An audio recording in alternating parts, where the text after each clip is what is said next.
할렐루야. 오늘 요한계시록 강의 5번째 시간입니다.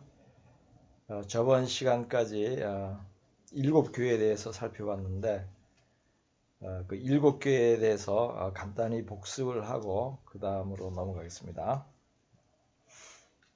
하나님께서 심판하시기 전에 7교회들에게 준비를 잘 하라고, 심판받지 않도록 준비를 잘 하라고 말씀하는데, 세상에 모든 교회들은 이 7교회 중에 하나의 모습을 하고 있습니다. 7은 완전수라 그랬죠. 그래서 이 세상의 교회들 또 모든 성도들은 이 7교회의 모습 중에 하나를 하고 있습니다.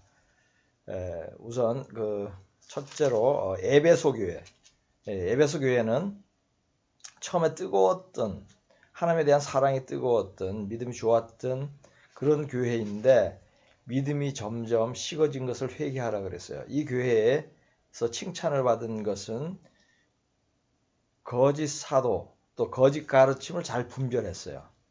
마지막 때 아주 중요한 건데, 그러한 장점은 갖고 있는데 그 성령 충만했던 그 믿음이 점점 작아졌어요. 그래서 그 부분을 회개하라고 하고 있습니다. 그 다음에 서머나 교회는 가난한 교회, 경제적으로 재정적으로는 가난한데 믿음은 부유하다. 그래서 보통 그 경제적인 능력과 부유함과 믿음은 반비례하는 경향이 있다고 제가 제 경험으로 얘기를 합니다. 제가 가르친 경험으로. 반드시 그런 것은 아니에요. 근데 그러한 경향이 있습니다. 그래서 이 서머나 교회는 지금의 제3세계 가난한 나라의 교회, 우리나라는 1950년대, 60년대 교회들이 이 서머나 교회에 해당됐습니다. 이 교회는 하나님께서 회개하라는 책망을 안 했어요. 믿음을 잘 갖고 있어요. 너희가 가난하다고 하나 실제로는 부유하다. 물질적으로는 가난한데 영적으로는 부유하다고 그런 칭찬을 받았습니다. 그다음에 세 번째 교회, 이 세 번째 교회는 문제가 거짓 교사, 거짓 가르침을 분별을 못해요. 발람의 가르침도 발람의 교훈을 지키고 또 니골라당의 교훈을 지킨다. 그래서 틀린 가르침을 많이 받아들이는 교회예요. 그럼에도 불구하고 순교자가 나올 만한 그런 믿음의 사람들이 있기는 있어요. 그래서 제가 교회들이 참주의 종, 참교회 안에서는 대부분이 구원을 받습니다. 그리고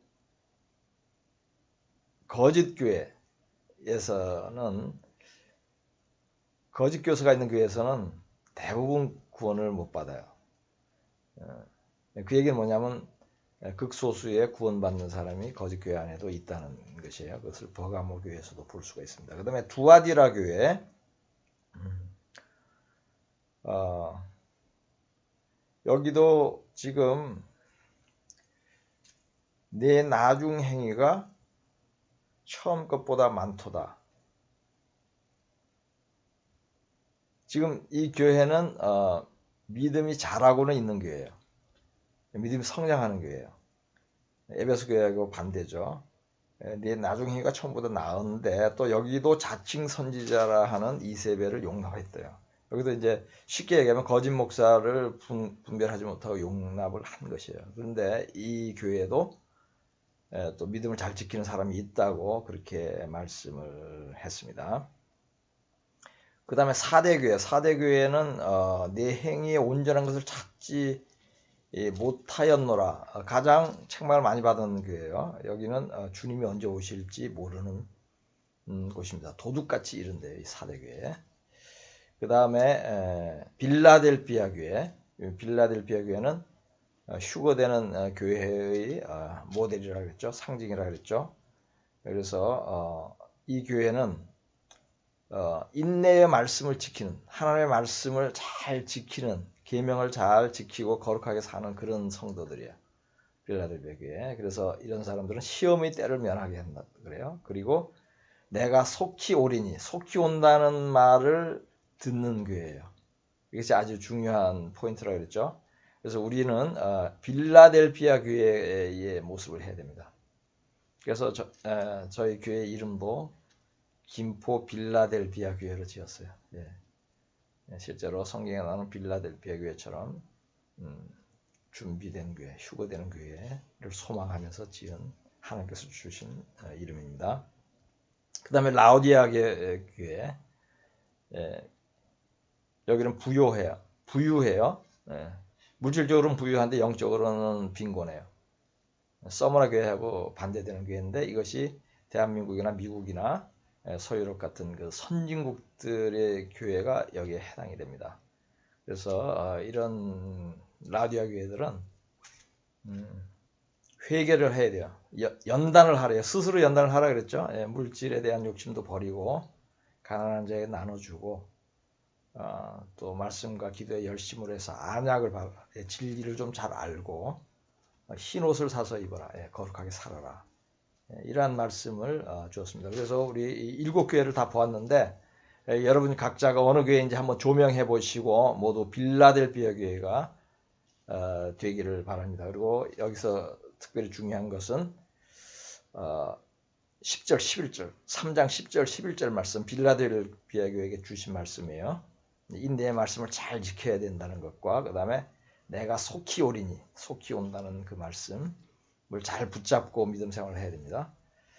그래서 지금 7교회에 대해서 저번 시간까지 한 것을 한번 대략 복습을 했습니다. 이어서 4장과 5장 오늘 하겠습니다. 4장 1절부터 보겠습니다. 이 일 후에 내가 보니 하늘에 열린 문이 있는데 내가 들은 바 처음에 내게 말하던 나팔 소리 같은 그 음성이 이르되 이리로 올라오라. 이후에 마땅히 일어날 일들을 내가 네게 보이리라 하시더라. 내가 곧 성령에 감동되었더니 보라 하늘에 보좌를 베풀었고 그 보좌 위에 앉으신 이가 있는데 앉으신 이의 모양이 벽옥과 홍보석 같고 또 무지개가 있어 보좌에 둘렸는데 그 모양이 녹보석 같더라. 또 보좌에 둘려 24 보좌들이 있고 그 보좌들 위에 24 장로들이 흰옷을 입고 머리에 금관을 쓰고 앉았더라. 보좌로부터 번개와 음성과 우레소리가 나고 보좌 앞에 켠 등불 7이 있으니 이는 하나님의 7영이라. 보좌 앞에 수정과 같은 유리바다가 있고 보좌 가운데와 보좌 주위에 4 생물이 있는데 앞뒤에 눈들이 가득하더라. 그 첫째 생물은 사자 같고 그 둘째 생물은 송아지 같고 그 셋째 생물은 얼굴이 사람 같고 그 넷째 생물은 날아가는 독수리 같은데 4 생물은 각각 6 날개를 가졌고 그 안과 주위에는 눈들이 가득하더라. 그들이 밤낮 쉬지 않고 이르기를 거룩하다 거룩하다 거룩하다 주 하나님 곧 전능하신 이여 전에도 계셨고 이제도 계시고 장차 오실 이시라 하고 그 생물들이 보좌에 앉으사 세세토록 살아계시는 이에게 영광과 존귀와 감사를 돌릴 때에 24 장로들이 보좌에 앉으신 이 앞에 엎드려 세세토록 살아계시는 이에게 경배하고 자기의 관을 보좌 앞에 드리며 이르되 우리 주 하나님이여 영광과 존귀와 권능을 받으시는 것이 합당하오니 주께서 만물을 지으신지라 만물이 주의 뜻대로 있었고 또 지으심을 받았나이다 하더라. 아멘. 지금 이 4장 말씀은 하나님을 찬양하는 내용이에요.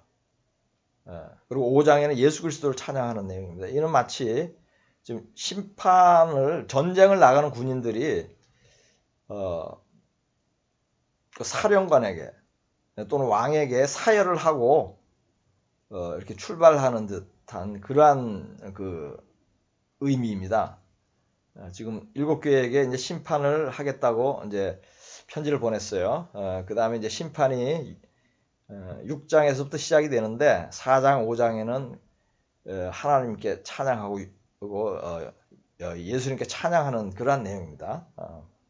이 중에서 지금 3절에 보면은 앉으신 이의 모양이 벽옥과 홍보석 같고 또 무지개가 있어 보좌에 둘렸는데 그 모양이 녹보석 같더라.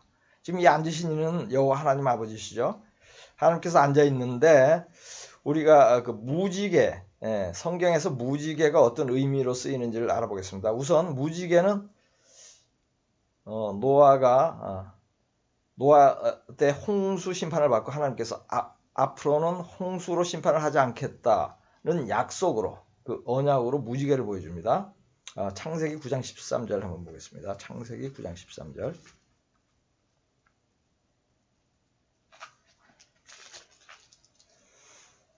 내가 내 무지개를 구름 속에 두었나니 이것이 나와 세상 사이 언약의 증거니라. 예, 그 11절에 내가 너희와 언약을 세우리니 다시는 모든 생물을 홍수로 멸하지 아니할 것이라. 땅을 멸할 홍수가 다시 있지 아니하리라. 아멘. 예, 물론 홍수로 피해를 보거나 뭐 사람 죽는 일이 있죠. 그런데 이제 완전히 멸망시키지 않는다는 얘기죠. 예, 그 대신 마지막 때는 불로 심판을 하시죠. 예, 물론 여러 가지로 심판을 하는데 예,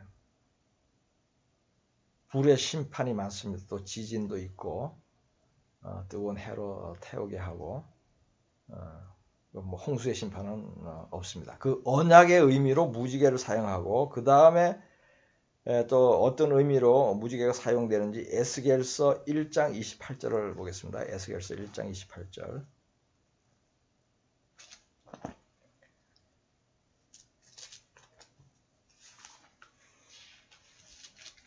그 사방 광채의 모양은 비 오는 날 구름에 있는 무지개 같으니 이는 여호와의 영광의 형상의 모양이라 내가 보고 엎드려 말씀하시는 이의 음성을 들으니라. 아멘. 무지개는 하나님의 영광을 상징합니다.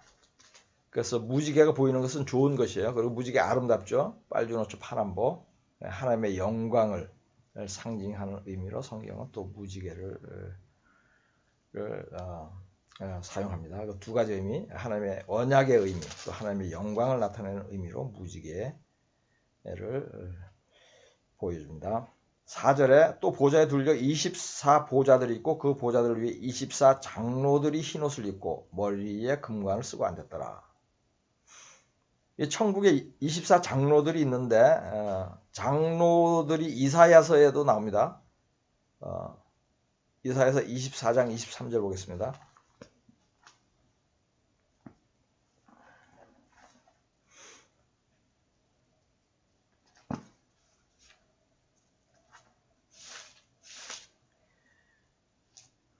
그때에 달이 수치를 당하고 해가 부끄러워하리니 이는 만군의 여호와께서 시온산과 예루살렘에서 왕이 되시고, 이거 마지막 때에 관한 얘기예요.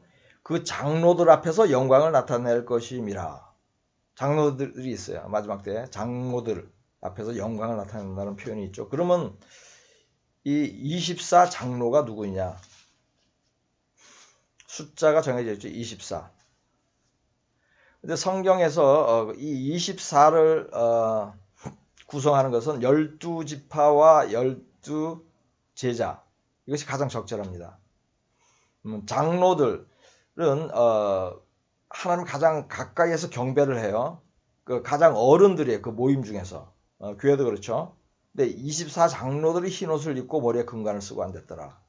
그래서 이 24를 구성하는 가장 의미가 있는 것은 12지파와 12제자들입니다. 이것은 계시록 21장 12절 14절을 보면 알 수가 있습니다. 계시록 21장 12절 14절.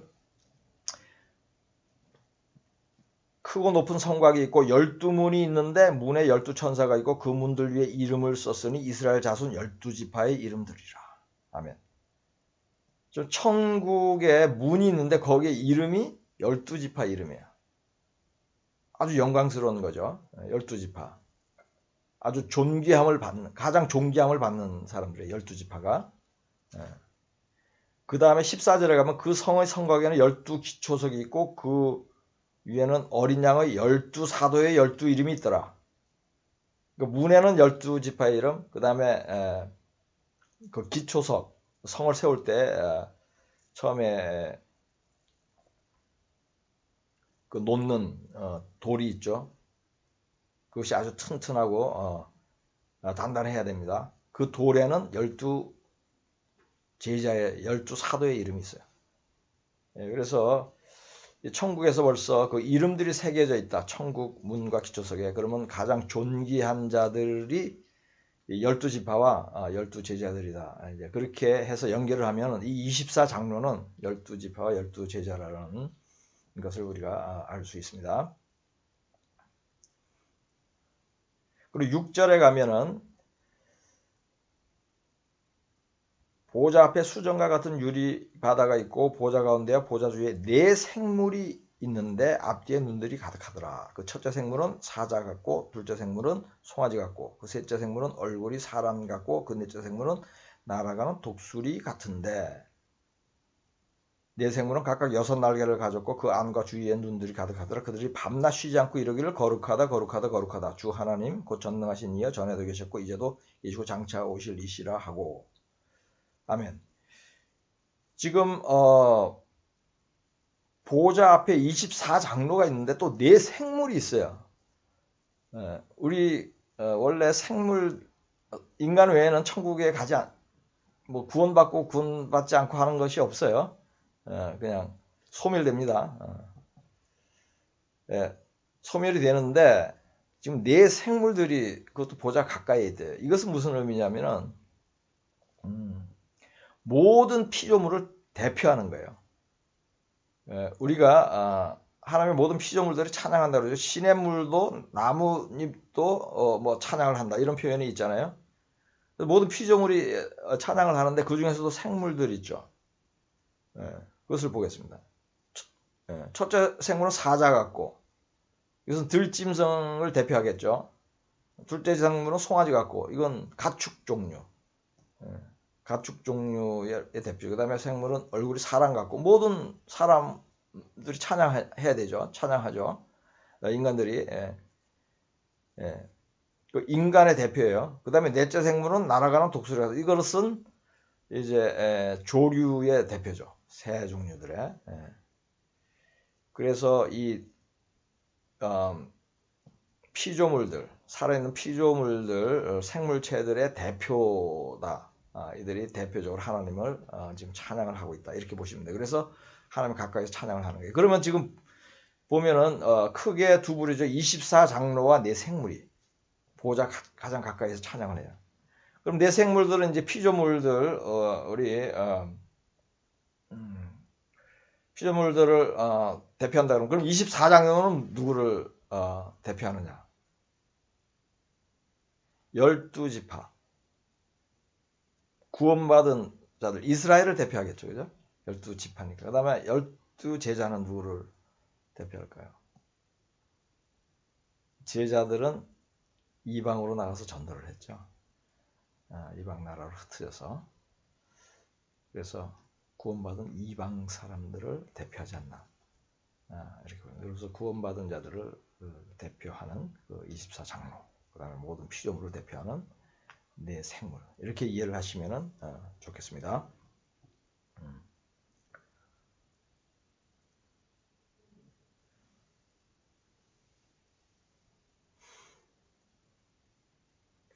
그래서 지금 11절 마지막에 4장 11절 보겠습니다. 우리 주 하나님이여 영광과 존귀와 권능을 받으시는 것이 합당하오니 주께서 만물을 지으신지라 만물이 주의 뜻대로 있었고 또 지으심을 받았나이다 하더라. 이 찬양을 하는데 마지막 심판의 때에 하나님을 찬양을 해요.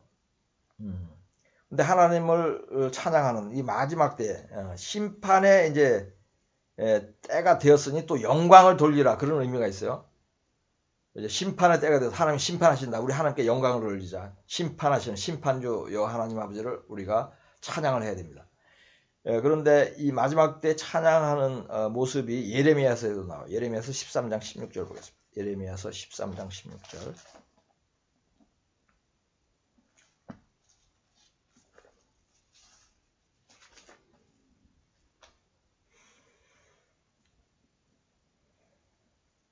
그가 어둠을 일으키시기 전 너희 발이 어두운 산에 거치기 전 너희 바라는 빛이 사망의 그늘로 변하여 침침한 어둠이 되게 하시기 전에 이게 뭐 마지막 심판을 얘기하는 거죠. 그 전에 어떻게 하라 그러죠? 너희 하나님 여호와께 영광을 돌리라. 이거 아주 중요합니다. 우리 영광을 돌려야 됩니다. 마지막 심판이 가까울수록 하나님께만 영광을 돌려야 돼요. 그리고 혹시 남겨져서 심판을 받더라도 계속 하나님께 영광을 돌려야 됩니다. 불평하면 안 됩니다. 근데 요한계시록을 보면은 계속 불평하고 회개를 하지 않아요. 회개하고 하나님께 영광을 계속 돌려야 돼요. 고통 가운데서도. 그래서 이 예레미야에서도 예언이 되어 있습니다. 사망의 그늘로 변하여 침침한 어둠이 되게 하시기 전에, 너희 마지막 심판 받기 전에 너희 하나님 여호와께 영광을 돌리라. 영광을 돌리는 사람들이 심판을 안 받습니다. 당연히 그렇죠.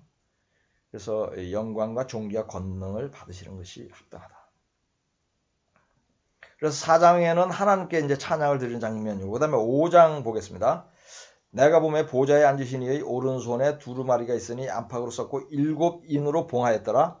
또 봄에 힘있는 천사가 큰 음성으로 외치기를 누가 그 두루마리를 펴며 그 인을 떼기에 합당하냐 하나, 하늘 위에나 땅 위에나 땅 아래에 능히 그 두루마리를 펴거나 보거나 할 자가 없더라. 그 두루마리를 펴거나 보거나 하기에 합당한 자가 보이지 아니하기로 내가 크게 울었더니 장로 중에 한 사람이 내게 말하되 울지 말라. 유대 지파의 사자 다윗의 뿌리가 이겼으니 그 두루마리와 그 7인을 떼시리라 하더라. 내가 또 보니 보좌와 내 생물과 장로들 사이에 한 어린 양이 서 있는데 일찍이 죽임을 당한 것 같더라. 그에게 7뿔과 7눈이 있으니 그 눈들은 온 땅에 보내심을 받은 하나님의 7영이더라.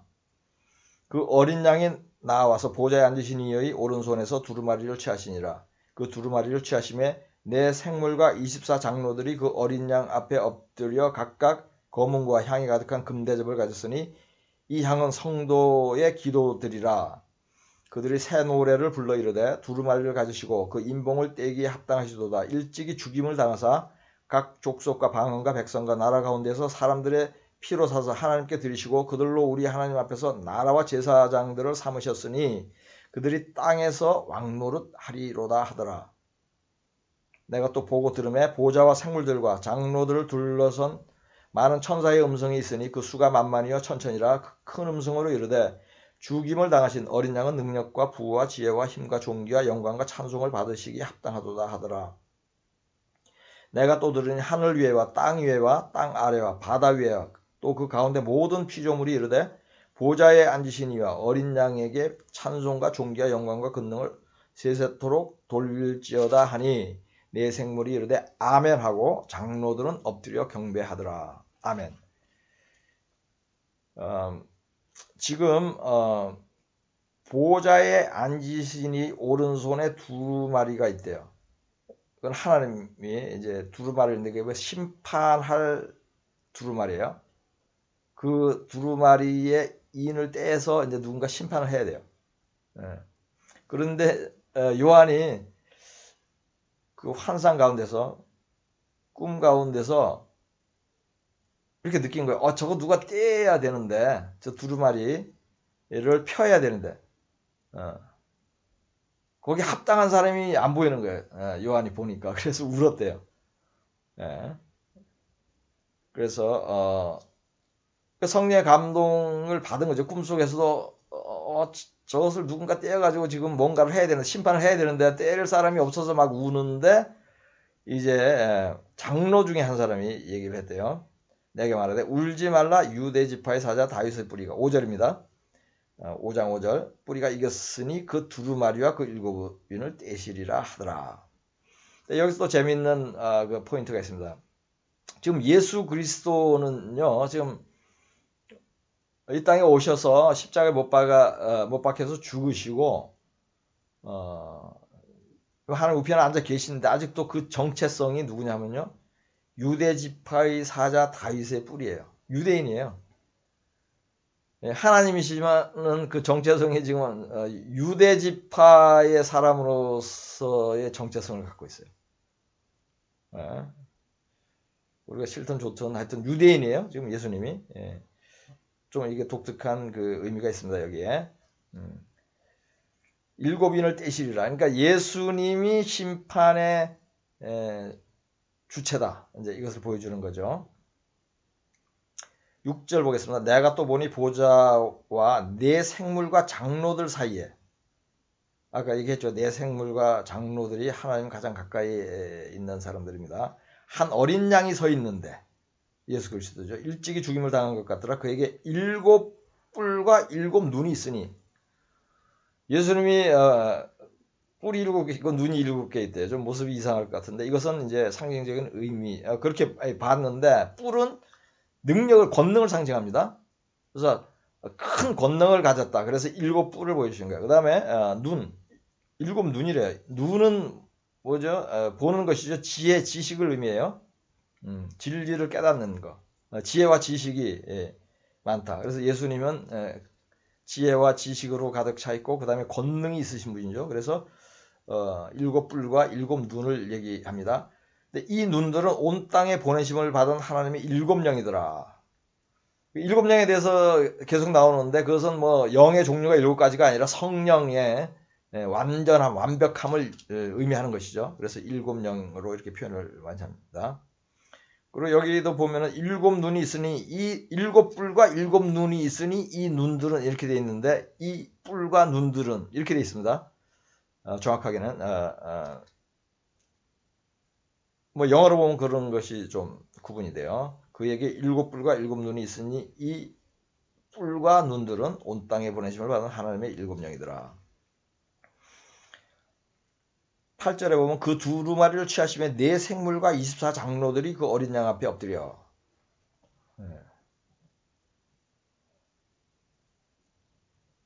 네 생물 24장로 우리 설명 이미 다 했죠. 그들이 새 노래를 불러 이르되 두루마리를 가지시고 그 인봉을 떼기에 합당하시도다. 일찍이 죽임을 당하사 각 족속과 방언과 백성과 나라 가운데서 사람들의 피로 사서 하나님께 드리시고 그들로 우리 하나님 앞에서 나라와 제사장들을 삼으셨으니 그들이 땅에서 왕노릇 하리로다. 그들은 누구예요? 구원받은 자들이에요. 땅에서 왕노릇 하리로다. 지금 5장 심판이 시작되기 전에 예수 그리스도께서 그 피의 값으로 우리를 구원하신 그 구원받은 자들이 나라와 제사장이 돼요.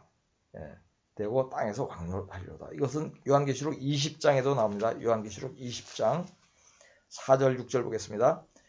또 내가 보좌들을 보니 거기 앉은 자들이 있어 심판하는 권세를 받았더라. 또 내가 보니 예수를 증언한가 하나님의 말씀 때문에 목배임을 당한 자들의 영혼들과 또 짐승과 그의 우상에게 경배하지 아니하고 그들의 이마와 손에 그의 표를 받지 아니한 자들이 살아서 부활해서 그리스도와 더불어 천년 동안 왕노릇하니. 왕노릇한다는 말씀 나오죠. 그 다음에 또 6절에 가면 이 첫째 부활에 참여하는 자들은 복이 있고 거룩하도다. 둘째 사망이 그들을 다스리는 권세가 없고 도리어 그들이 하나님과 그리스도의 제사장이 되어 천년 동안 그리스도와 더불어 왕노릇하리라. 실제로 천년 왕국이 있습니다. 이 땅에서 왕과 제사장 노릇을 합니다.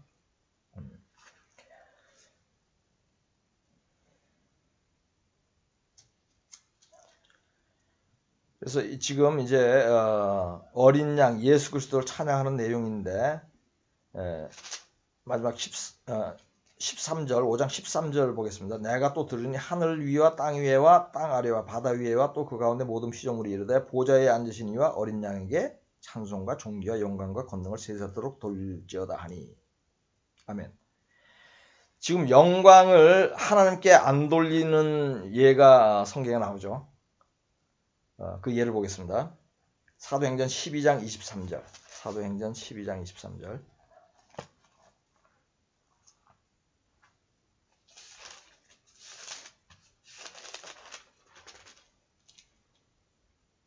헤롯이 영광을 하나님께로 돌리지 아니하므로 주의 사자가 고치니 벌레에게 먹혀 죽으니라. 아멘. 지금 아주 중요합니다. 우리 삶을 살 때에도 우리가 박수를 받고 많은 칭찬을 받고 환호를 받고 그런 일이 있잖아요. 그때는 왜 바로 하나님께 영광을 돌려야 됩니다. 특별히 이제 공개석상에서 이런 자리에서. 근데 이 헤롯은 사람들이 당신의 목소리는 신의 목소리 같다 그러니까는 그냥 그 영광을 자기가 받았어요. 그래서 하나님이 쳐서 죽였어요. 벌레 먹여서 죽었습니다. 지금 많은 사람들 특히 주의 종들 조심해야 됩니다. 자기가 영광을 받아요. 누구들한테? 교인들에게, 성도들에게 영광을 받고 성도들 앞에서 원래 종처럼 지내야 되는데 왕처럼 굴림해요. 그 자기가 영광을 받는 것입니다. 부도 가져요. 모든 권세도 가져요. 비서도 여러 명 있어요. 그거 영광 받는 거예요. 그렇게 하시면 안 돼요. 예수님도 걸어 다니면서 사역했어요. 마차 타고 다니고 백마 타고 다니고 하지 않습니다. 불고기 도시락 싸고 다니지 않았어요. 배고플 때는 곡식알도 비벼 먹고 무화과나무도 먹고 그러면서 지혜들 발을 씻기는 그런 마음으로 사역을 했습니다. 그런데 지금 주의 종들이 그렇지 않은 경우가 많이 있습니다. 여러분의 그 주의 종들 어떤지, 목사들 어떤지 한번 관찰을 해보시기 바랍니다. 또 한 사람 있어요. 느부갓네살. 다니엘서 4장 30절 보겠습니다. 다니엘서 4장 30절.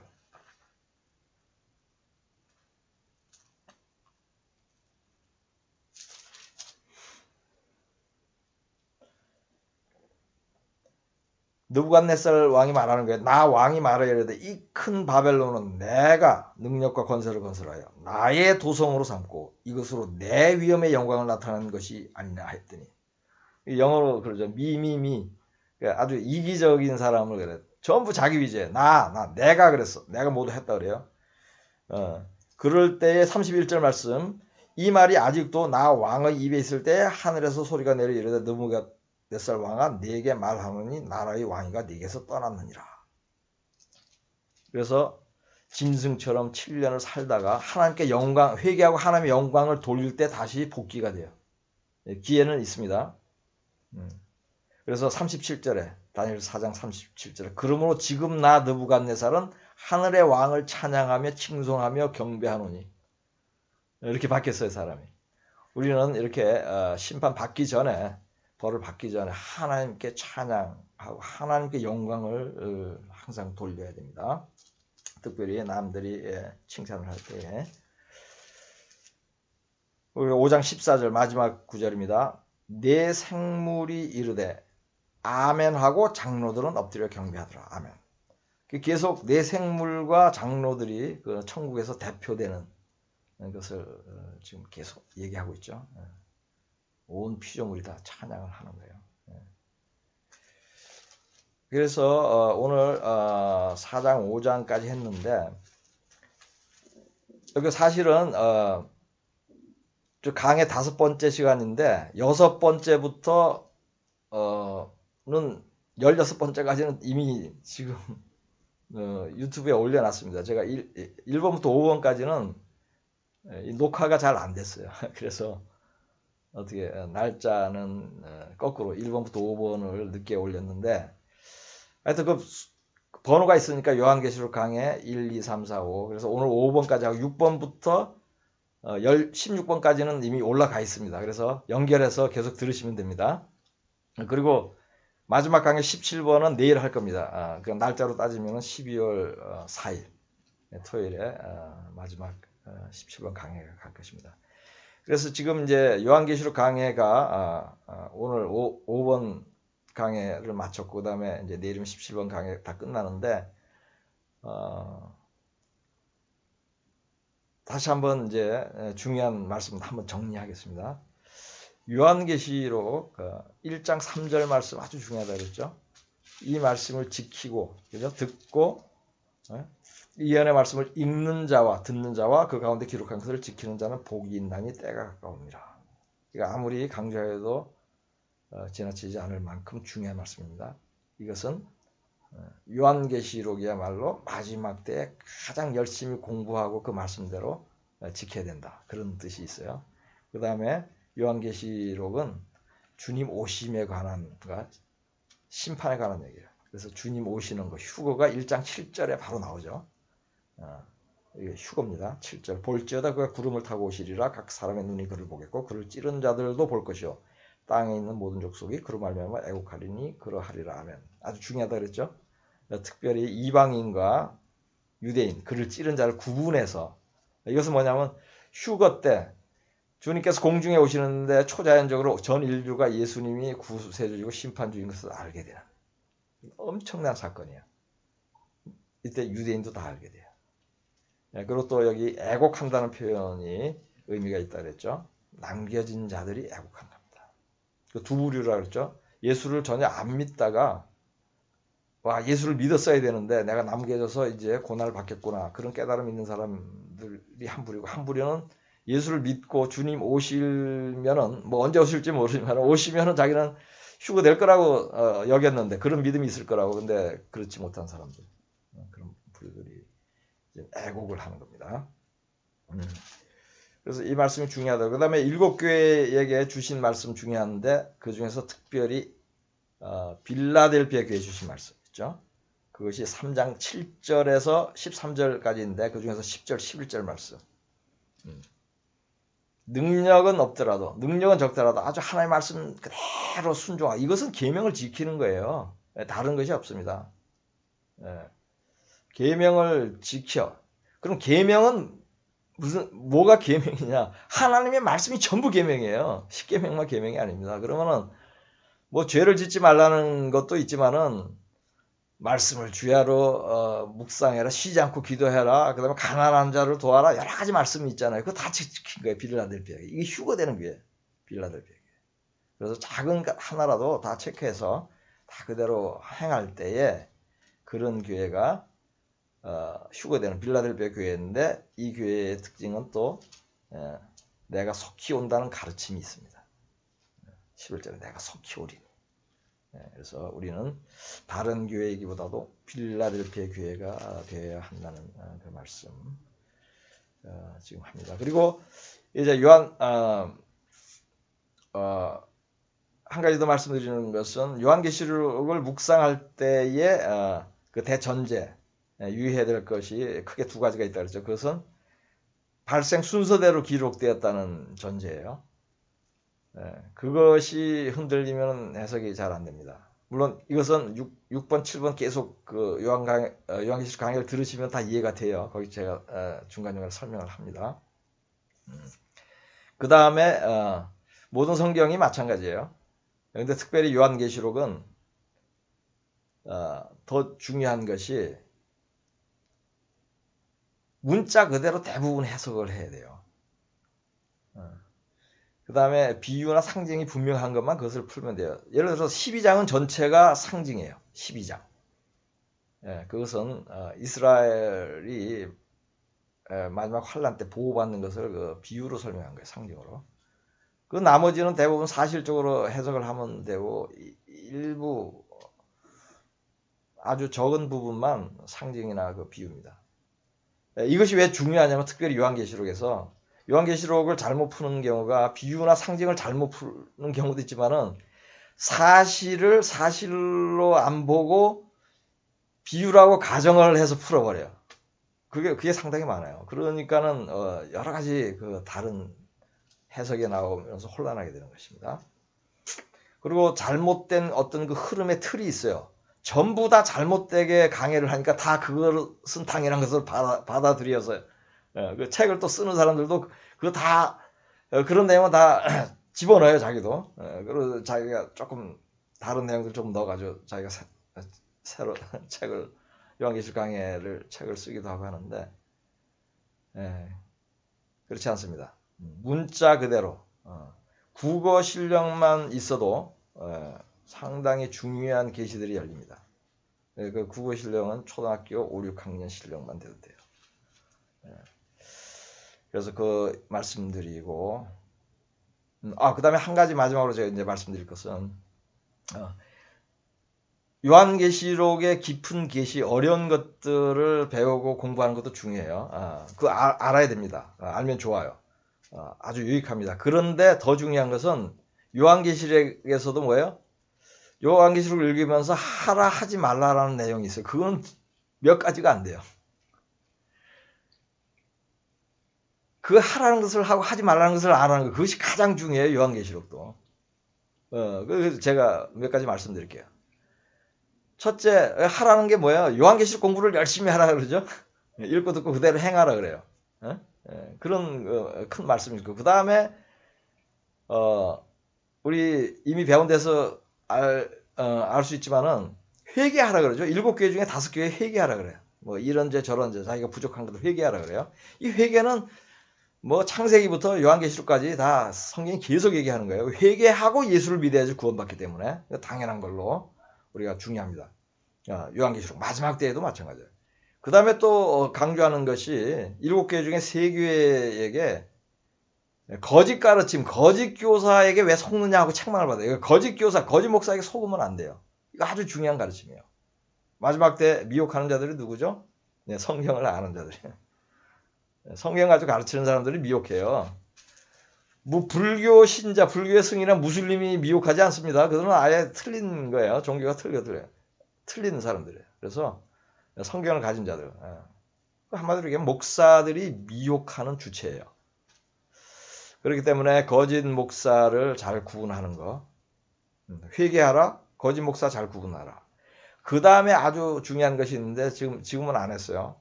뒤에 요한계시록 강의에 나오는데 짐승의 표를 받지 말라는 거예요. 이것이 어떤 면에서 가장 중요한 가르침이에요. 요한계시록에서. 왜냐? 다른 책에서는 안 가르쳐요. 회개하라, 거짓 교사 조심하라는 것은 구약에서도 가르치고 신약에서 예수님도 가르치고 바리새인들 그 누룩 조심하라 그러고 거짓 선지자들이 너무 많잖아요. 구약에도. 그래서 가르칩니다. 회개하라는 거 계속 가르치고. 그런데 짐승의 표를 받으면 구원받지 못한다는 것은 요한계시록에서만 가르쳐요. 그러니 얼마나 중요한 가르침이에요. 요한계시록 모르면 짐승의 표를 받게 돼 있습니다. 그리고 짐승의 표가 뭔지도 모르고 구분도 못하고. 그래서 그 다음에 이제 뭐 하나님께 영광을 돌리라, 경배하라, 찬양하라. 이거 다 중요한 가르침이죠. 그래서 몇 가지 안 돼요. 한 너댓 가지밖에 안 돼요. 요한계시록에서 지켜야 할 것. 그 특별히 이제 마지막 때에 남겨지기 직전에도 짐승의 표를 받게 할 수 있어요. 그걸 지금 연습하는 게 백신 같아요. 저는 그렇게 영감을 받아요. 백신을 안 받으면 이제 사회 경제적으로 활동이 어려워지죠. 이렇게 짐승의 표가 그렇거든요. 이 힌트를 좀 주시는 것 같아요, 하나님이. 이렇게 되는데 이게 더 심화된다, 짐승의 표는. 그래서 짐승의 표를 받지 말라. 이것이 요한계시록에서 행해야 될 것, 지켜야 될 것 중에 가장 중요한 것 중에 하나라고. 지금 아직 제가 5번 강의까지는 거기에 대한 언급은 없었지만 그 말씀을 드립니다. 그래요. 그래서 이제 제가 5번 강의 오늘 12월 3일 날 지금 했습니다. 3일 날 했는데 6번부터 16번까지는 이미 유튜브에 다 올라가 있습니다. 요한계시록 강의 6, 요한계시록 강의 7 이렇게 치면 돼요. 그리고 마지막 강의 17, 17번째 강의는 이제 내일 12월 4일 토요일에 해서 제가 유튜브에 올리겠습니다. 그래요. 지금 요한계시록 열심히 공부하시는 분들 특별히 축복합니다. 여러분들은 정말로 마지막 때가 가깝다는 것을 아는 분들이고 또 마지막 때를 준비하는 그 믿음, 그런 믿음만큼 귀한 믿음이 없어요. 그 믿음이 모든 것을 우리가 정결하게 합니다.